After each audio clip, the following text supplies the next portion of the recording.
Arrache un joli petit cœur, c'est le secret du bonheur. Amuse-toi à prendre sa place, joue un petit volte-face, et là-haut dans le ciel, tu entubes, tu entubes, tu entubes. Le flashback d'aujourd'hui est centré sur Regina. Déjà, on la découvre peu de temps avant que la malédiction soit confirmée, et 11 ans... 11 ans avant aujourd'hui, c'est-à-dire au moment où elle va adopter Henri, où on a bien montré qu'elle avait un nœud au cœur par rapport au fait que elle avait tué son père, elle avait plus personne à aimer, et que on a rapidement ramené le coup à Owen. Je me souviens quand Owen était là, j'ai ressenti quelque chose, et puis après, pendant 17 ans, j'ai laissé faire ça, ça a coulé comme ça.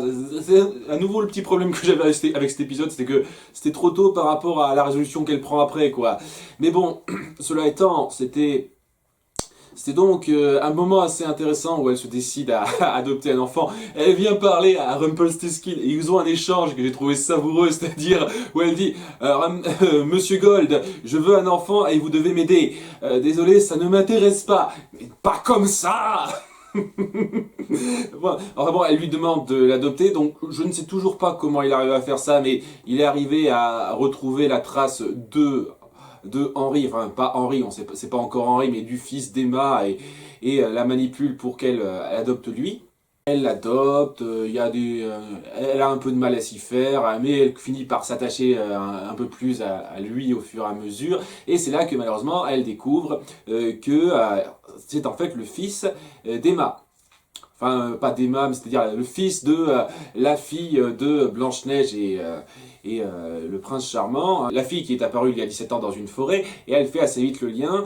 Elle, déjà, elle gueule autour de Rumpelstiltskin, elle envisage à abandonner son fils, mais au bout d'un moment, elle se dit « Non, j'ai quand même envie de le garder, parce que c'est la première personne depuis très longtemps à avoir su nouer un lien avec moi pour laquelle j'ai vraiment ressenti quelque chose. » Elle se décide, tant pis, merde, je le garde, et je vais oublier tous ces tracas en me faisant une petite potion d'oubli pour que je ne pense plus du tout au fait qu'il est le fils de la sauveuse. Voilà, résumé rapide, il n'y a pas grand chose à redire sur cette histoire, à part le fait que c'est là pour appuyer le fait qu'elle tient beaucoup à Henri. Ce qui, je vais le répéter une énième fois, a été très mal montré dans la saison 1, et je crois qu'au bout d'un moment je vais arrêter avec ça, parce que apparemment les trucs qu'ils ont instaurés dans la saison 1, il y a pas mal de choses où ils décident de dire c'est pas trop grave, on va faire comme si... Je le redis très sincèrement, je ne pense pas une seule seconde que dans la saison 1, à part vraiment le tout dernier épisode, et je dis bien le tout dernier épisode, à aucun moment dans la saison 1, j'ai eu l'impression qu'il y avait une attache très forte entre Regina et Henri, surtout du côté de Henri d'ailleurs. Donc ouais, mais bon, à un moment donné, il faudra que je laisse passer ça. Je me dis ok, très bien, on parle là-dessus. Et dans l'absolu, ça m'a pas gêné horriblement, mais c'est juste histoire de dire que voilà, ça me gêne un petit peu quand on fait vraiment aussi peu gaffe à ce qu'on avait instauré au départ. Cela étant, ouais, c'était un moment assez mignon où on voit que Regina éprouve une vraie affection pour Henri par rapport à ce qu'il représente, etc. etc. Et en ce sens, c'était plutôt joli à ce niveau-là, je ne vais pas dire le contraire. Puis c'était très intéressant de revoir pas mal de personnages de Storybrooke à nouveau. On les voit tellement peu maintenant qu'on se centre à fond sur le pays imaginaire, donc c'est toujours sympa de les revoir. Je suis un peu surpris de voir que Ruby n'est encore pas apparu un seul épisode depuis le début de cette saison. C'est-à-dire tous les personnages ont eu au moins une petite apparition de temps en temps. Bon, à part à part Hurley qui bon, est un cas à part. J'ai le sentiment que c'est un peu un guest lui et qu'ils vont pas l'utiliser trop souvent malheureusement.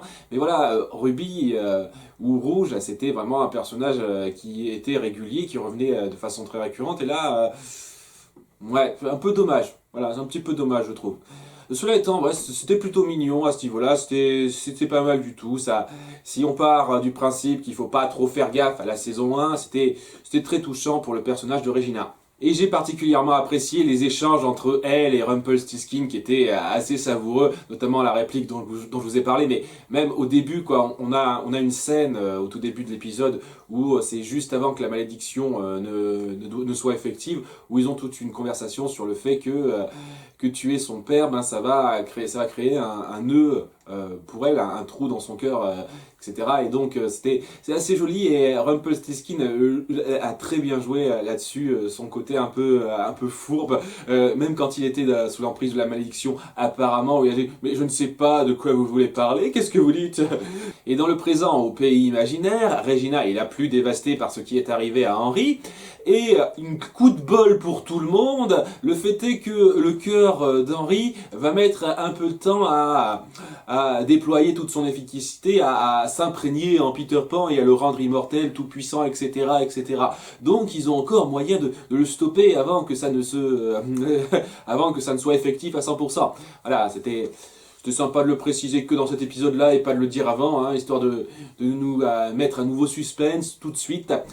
Mais voilà, donc, juste après ça, ils sont retournés dans le camp de Peter Pan. Ils demandent donc aux garçons perdus de leur dire où peut se trouver Peter Pan. En dehors du bras droit de Peter Pan, Félix, il me semble, les autres arrivent à être convaincus par Emma qui leur promet un foyer, un endroit où ils pourront grandir et avoir une famille, et c'est là qu'ils finissent par leur avouer qu'il s'est rendu sans doute à un endroit, à un arbre où il aime se retrouver quand il est seul, qui s'avère être l'arbre où il a abandonné son fils.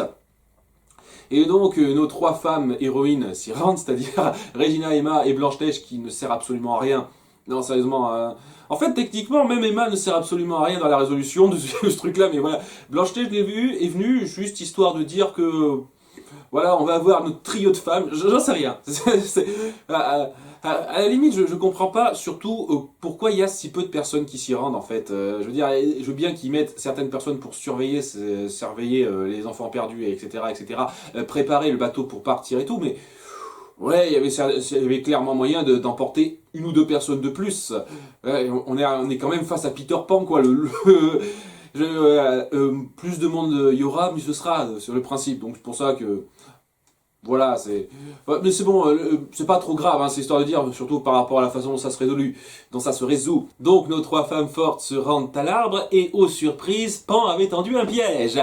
L'arbre en question, pour je ne sais quelle raison maintenant, a des espèces de racines ultra puissantes qui peuvent vous enchaîner à lui et qui vous enchaînent de plus en plus fort selon les regrets que vous avez. Plus vous avez de regrets, plus il vous enchaîne fort. Et étant donné que Emma et Blanche-Neige ont des regrets, elles ont beau essayer de se tirer de là, elles ne peuvent pas. Par contre, Regina n'éprouvant aucun regret par rapport à tout ce qu'elle a fait, parce qu'elle le dit elle-même, tout ce que j'ai fait, ça ne me dérange pas, je n'ai aucun regret pour ça, parce que sans ça, je n'aurais pas pu avoir mon fils Henri, peut se dépêtrer rapidement, et elle arrive à attaquer Peter Pan par surprise. Voilà, donc j'ai du mal avec ça, hein, je vous cache pas. Hein.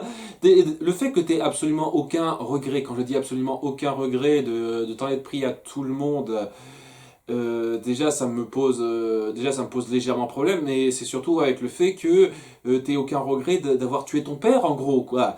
On a un peu insisté là-dessus dans le flashback, et t'as aucun regret avec ça. Super, Regina, bien. Et je suis désolé de continuer là-dessus, mais voilà, quand je vois ça, je me dis non, c'est pas une gentille, ça. Au mieux, ça va être une anti-héroïne, une alliée, mais je pourrais jamais voir ça comme une gentille si c'est comme ça qu'elle considère tous les actes qu'elle a fait avant. J'imagine qu'on pourrait légèrement, vaguement dire que c'est dû à la fameuse potion qu'elle a bu pour oublier ce qu'elle savait sur Emma, le fait qu'elle était la mère d'Henri, etc., etc. Je veux bien, donc ouais, le fait que c'est censé lui enlever ses peurs, etc., donc c'est censé lui avoir enlevé ses regrets, pourtant elle se souvient bien, me semble-t-il, qu'elle a tué son père pour lancer la malédiction, il me semble bien. Son mari, son amoureux, elle se souvient de son amoureux, c'est pas un regret pour elle ce qui s'est passé. Je comprends pas. Avec tout ce qu'elle a vécu, même si on part du principe qu'elle est super égoïste et tout, je vois pas pourquoi elle n'aurait absolument aucun regret. C'était un peu trop facile pour moi ce truc-là. C'est un détail qui me gêne légèrement. Donc grâce au fait qu'elle n'a aucun regret par rapport à tout ce qu'elle a fait, elle arrive à se libérer et elle prend Pan par surprise en lui retirant le cœur d'Henri et en le laissant pour mort, en prenant également la boîte de Pandore qui leur permettra de libérer Rumpelstiltskin plus tard. Donc c'est cool, tout a l'air de bien se passer, ils rendent le cœur à Henri, tout va bien, ils imprègnent l'ombre dans la voile du bateau de Killian Jones qui lui permet de voler hors du pays imaginaire. Parce que magie, et tout est bien qui finit bien, on a pas mal de conversations très jolies entre les différents personnages, Blanche-Neige et le prince charmant qui félicitent Emma, qui sont contents de pouvoir se retrouver en famille puisque Rumpelstiltskin est réapparu, Rumpelstiltskin qui s'est un peu réconcilié avec son fils Belfire, qui a compris qu'il ne voulait pas tuer Henri. On a même une scène plutôt jolie avec Clochette et Wendy, où Wendy lui dit qu'elle pourra sans doute récupérer sa magie, parce que je crois en toi, etc. Et il semblerait que la magie soit toujours en elle. Elle a même une conversation intéressante avec Regina à ce niveau-là. Et d'ailleurs, je suis impatient de voir les retrouvailles entre la fée Clochette et la fée bleue. Ça serait très intéressant s'ils prenaient le temps de développer ça. Je serais très content qu'ils le fassent. Je sens que non, je sens que la fée bleue, comme d'habitude, va être reléguée au rang de personnage secondaire auquel on va donner absolument une importance minime. Ça m'embête un peu, j'aimerais vraiment qu'à un moment donné, on lui donne une certaine importance, mais ok.